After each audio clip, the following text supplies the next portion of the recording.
So basically, there is, if you think of the whole universe of PE firms, there is like a strict subset that hire consultants and or bankers. I think, there's actually a couple firms that only hire consultants, and generally there's some firms that are kind of open to both.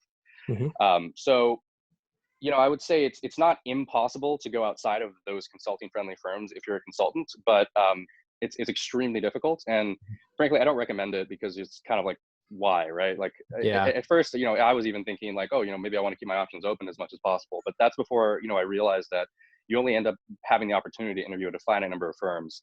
And these are fantastic firms. There are a lot of them are upper middle market firms, even some mega funds.